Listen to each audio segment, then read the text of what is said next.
Okay, time for another video. I'm going to work on the CRF250L today. Haven't really done much else to it. I've got a B&B bash plate put on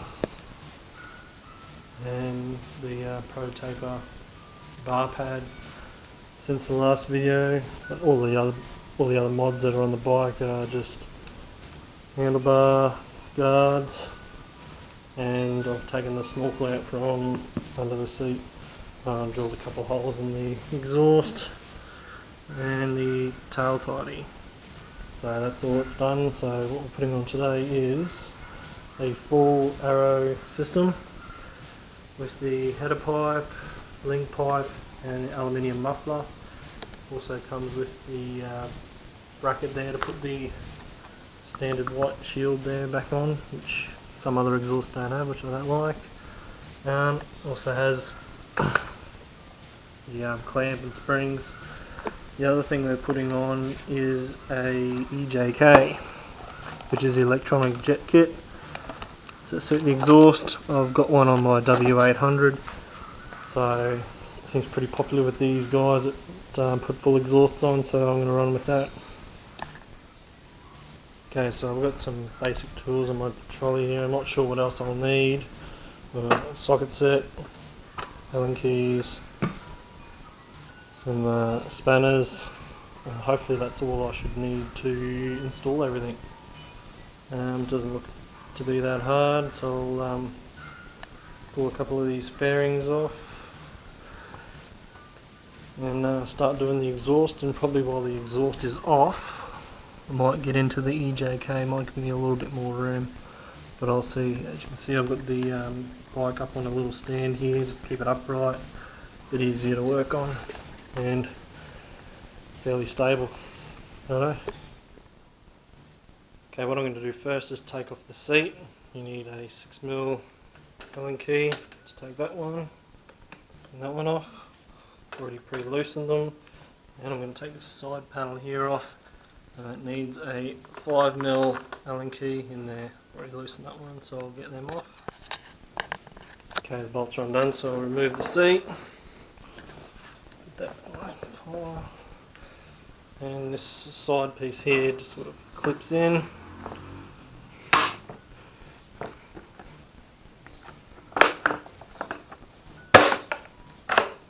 That's out.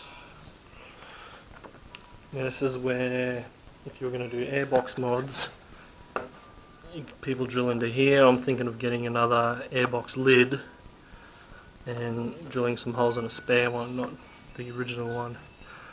As you can see, I've already taken the snorkel out. It would be nice to have a bit more airflow, but I don't want dust to get in.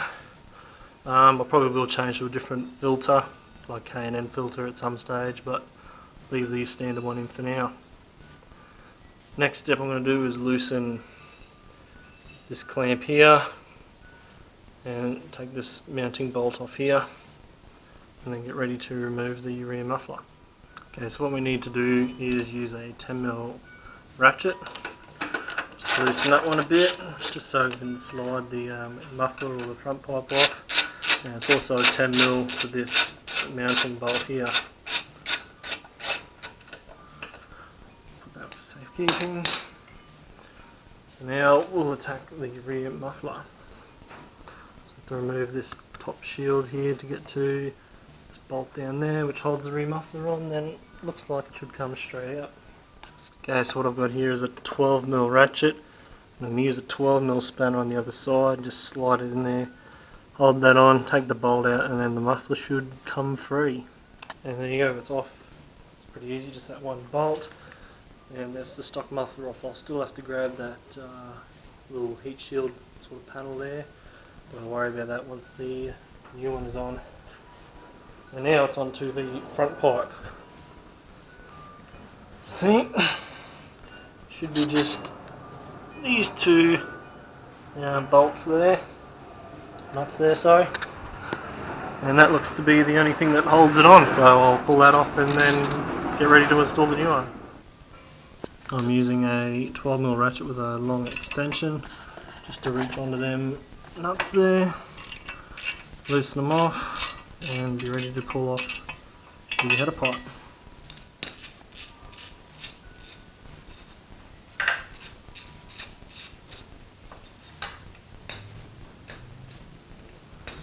Guess we'll have to reuse the nuts, so we'll keep them.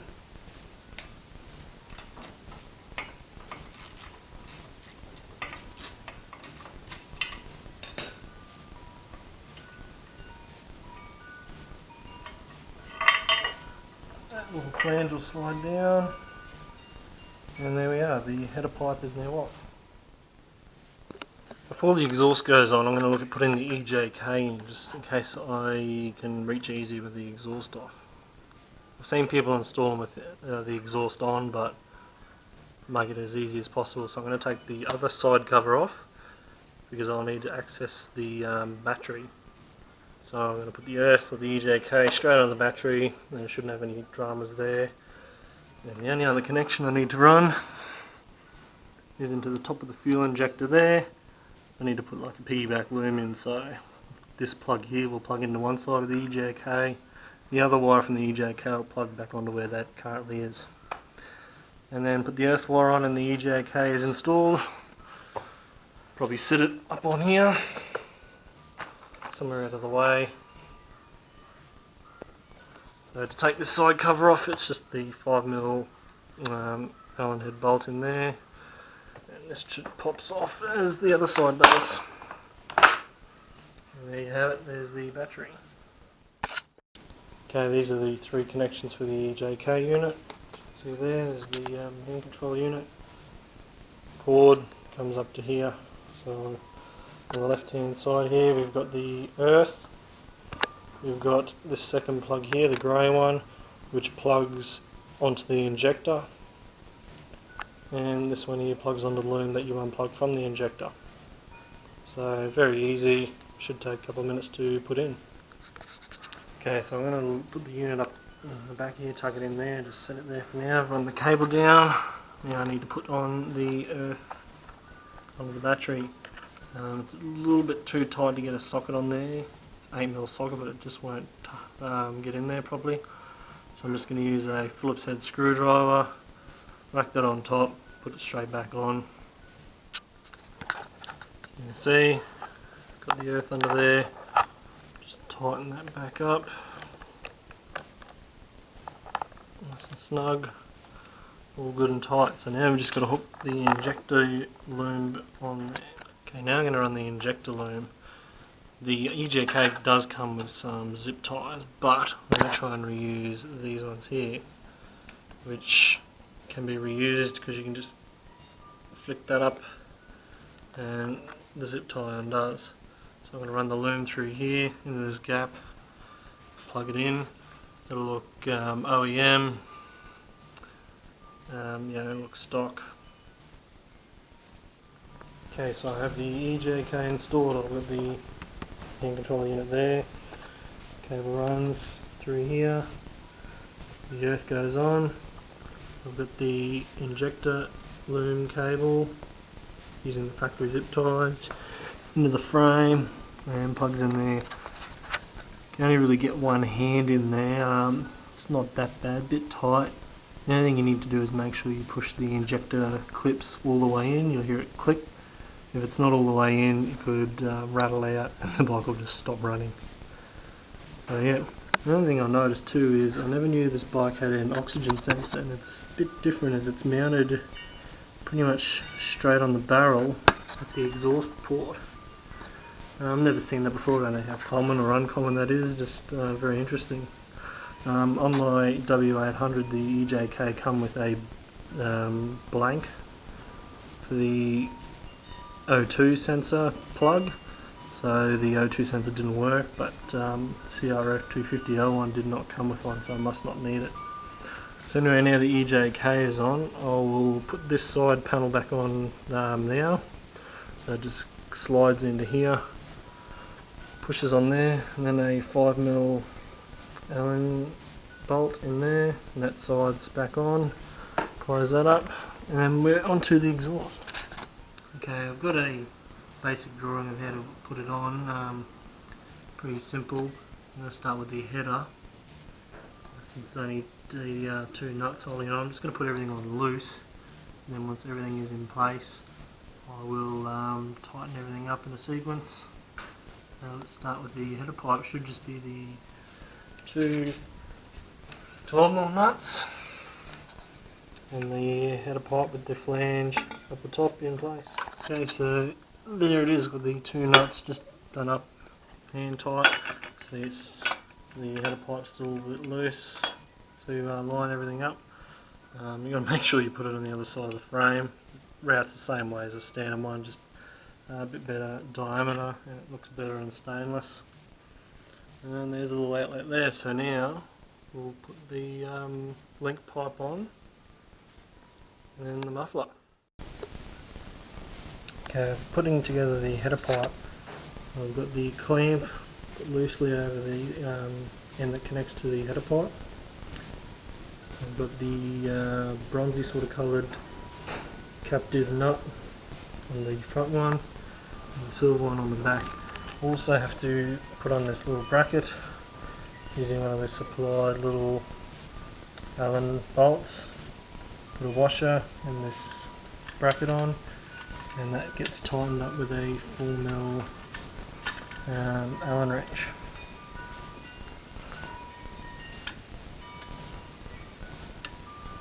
Let's leave that a bit loose. Now it's time to put the header pipe on the bike. Installing the link pipe should be quite straightforward. Slide the end with the clamp over the header pipe, and then that should line up with the factory hole here with that captive nut, and use the original bolt you pulled out. I'll stick that in there loosely and then we'll mount the muffler on. Okay, I've just removed the factory heat shield off the standard muffler. All you need to do is take off two 5mm Allen head bolts here down the front, and then you flip it over, then you've got 4 Phillips head screws to take out here, here, here and there, and then the white piece comes off, ready to be transferred to the new muffler. Okay, so now I've mounted the muffler. I've slid it over the link pipe. I haven't got the spring on yet. The tricky bit is these two brackets. You've got a smaller one like so, and then you've got this weird shaped bracket which bolts from behind using the supplied little Allen head bolt, and that's what holds this white guard back in place. So I'm going to tighten up the exhaust now so everything's in position, and then I'm going to tighten this assembly up for the white guard there, and then it should be good for a test run. Okay, so I've tightened up the header pipe with the two 12mm nuts. I've tightened that one up using the factory bolt, which is a 12mm. And you've got this clamp, that's a 10mm. Tighten that up, you've got to position it so it's sort of not going to hit anything, it's away from everything, you can still get to it. I haven't tightened any of these little ones up yet, or the back one here up, because I'm going to put the white guard in place first. So I might stick this big plastic piece back on first, so then I know how to line up this guard at the back here. Okay, I've put the muffler on. Worked out the easiest way to put the heat shield piece on is to put the brackets onto the heat shield first. Takes a bit of working out, but this is roughly how it should fit. Okay, I've got the brackets tightened down onto the heat shield, but now I need to line it all up and stick it onto the bike. Put the bolt in there, put the spring on, make sure everything's tight, and give it a start. Okay, so I've got everything fitted and tightened up. I just don't have the seat on. That's just so I can see what the EJK is doing when I start up. This has got the silencer already installed when you buy it. So yeah, we'll start up and see what it sounds like with the silencer in.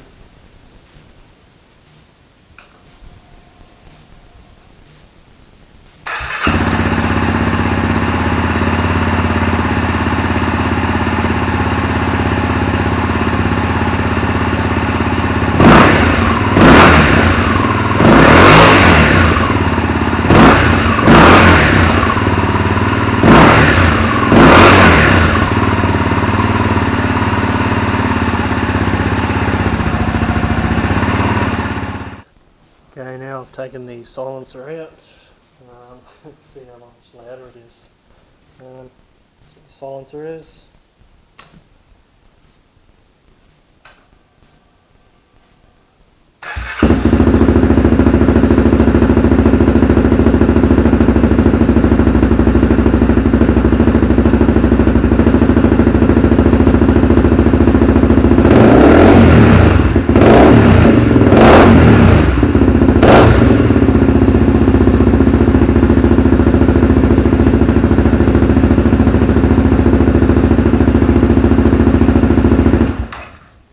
All good. Now to put the seat back on and take it for a test ride.